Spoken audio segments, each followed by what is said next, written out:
Hello, this is yours truly, Charles Prosper, with another installment of Success Through Consistency.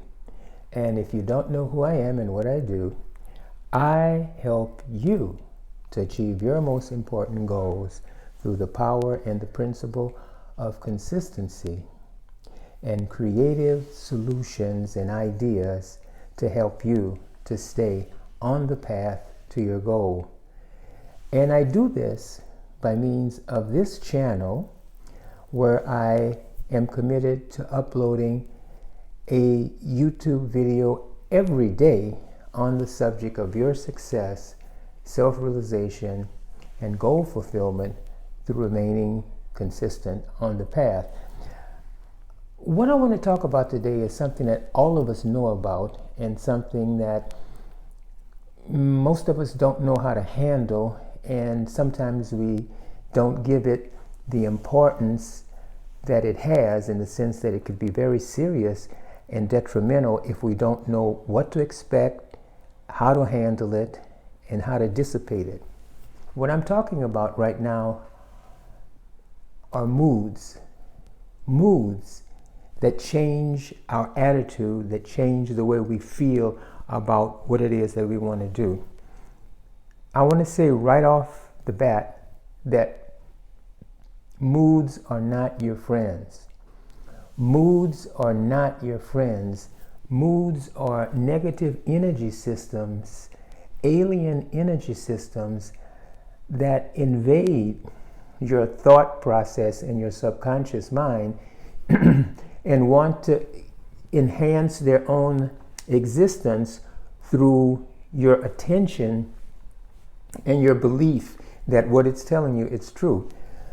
It's kind of hard to understand why we have moods and why the moods become so negative, and it could be a mood that creates self-doubt, that after you've had a few disappointments in a particular project that you're working on, setbacks and so on, a mood can come in that carries with it a thought system that speaks to you in ways that you would not choose to speak to yourself.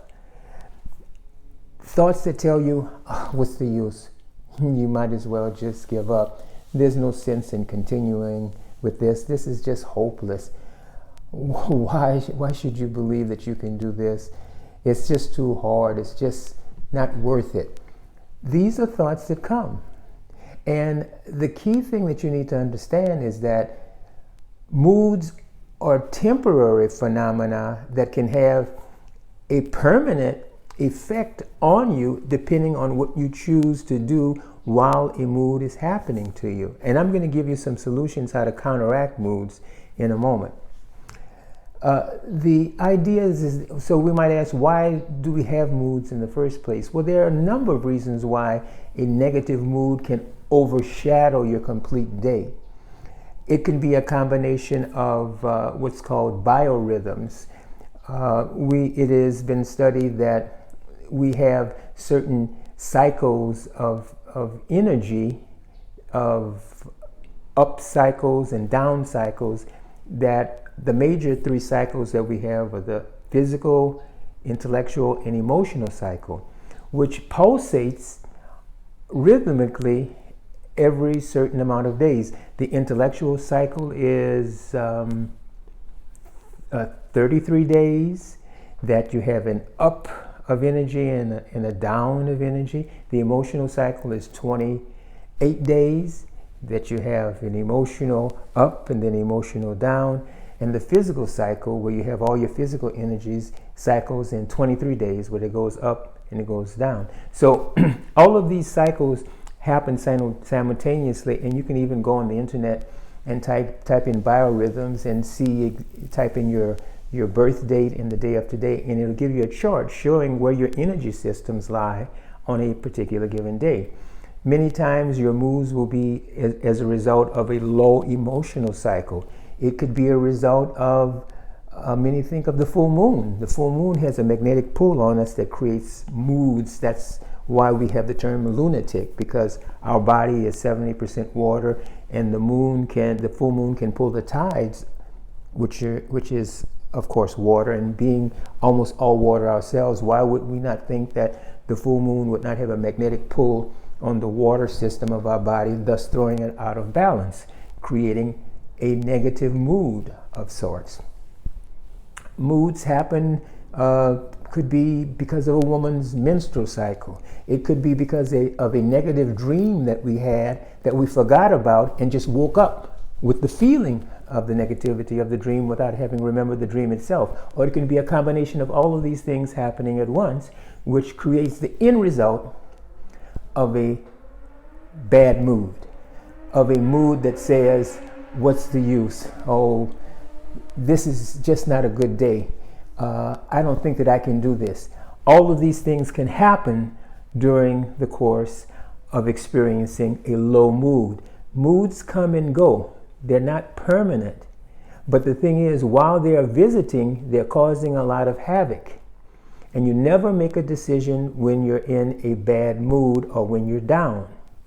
Now, it's funny that all throughout history, people have given different names to these low moods. People have called it the reactive mind, the monkey mind.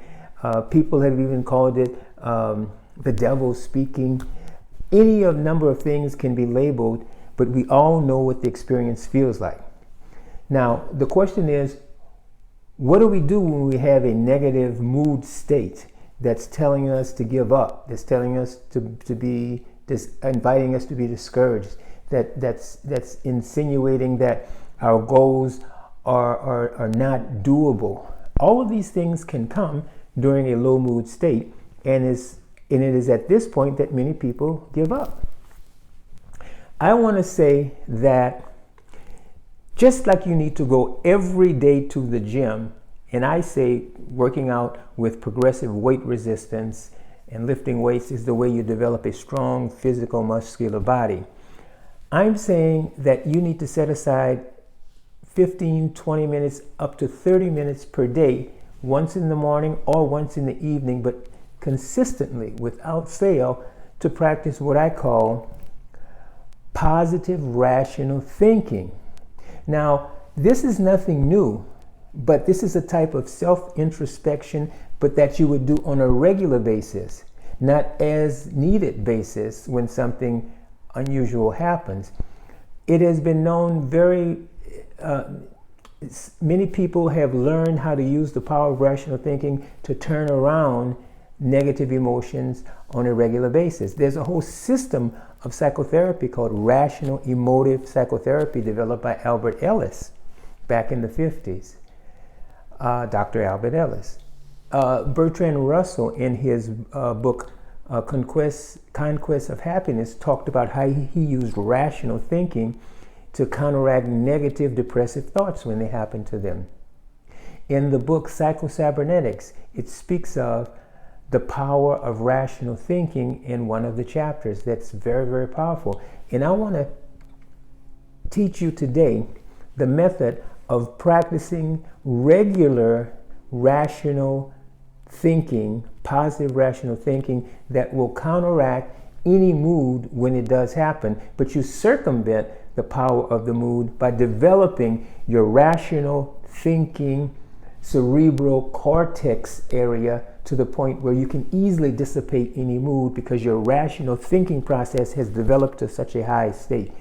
Every day, at a certain time, be it in the morning or in the evening before you go to bed, just before you get sleepy, maybe an hour before you get sleepy, set aside 30 minutes where you're going to sit in a chair. You can do it with your eyes open or closed, and you will question yourself about anything that's negative. If something is telling you, you can't do this, this is not doable, then you question it. Why is this not doable? Why should I believe that I cannot do something when others have done it? You have to rationally challenge these thoughts. There is a basic statement that you say whenever you're practicing your positive rational thinking is, I stubbornly refuse to make myself miserable about anything. Yes, anything. Why should I allow myself to be made miserable about anything if I am in control of my thinking. This type of rational challenging, this type of rational thinking becomes more, how can I put it, empowered. It becomes developed. The more you practice it, the more you do it. If you do this every day for 30 days, you will be amazed at how much power of rational control that you have over your thoughts, feelings, and emotions. You will learn how to tell your feelings what to feel and how to tell your thoughts what to think. There is a counteractive negative energy system that invades your consciousness that is not you, that does not choose, that you do not choose to think. These thoughts come in of their own, and if you do not challenge them, they grow, and if you react to them and become upset over them, this overreaction to them feeds their energy and allows them to grow more, to grow more and more and more. So what I'm telling you is that you have to be in the habit of, you might call it meditation if you want. People call meditation for any type of self-reflection, but I'm saying you have to set aside a time every day where you are basically saying to yourself, I stubbornly refuse to make myself miserable about anything. Yes, anything.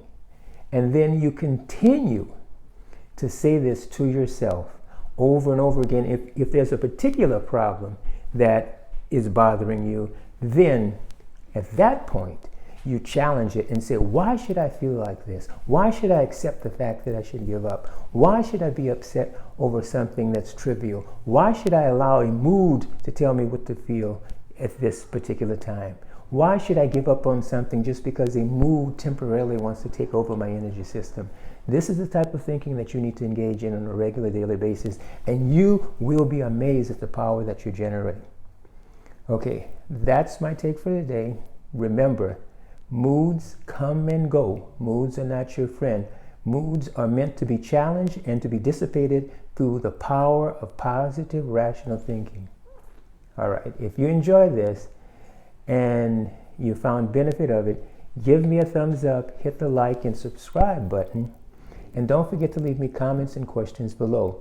And if you're not already a member of my Facebook group, go to Success Through Consistency and join, that you will become a member of our accountability partners that help each other to stay consistent with their most important goals.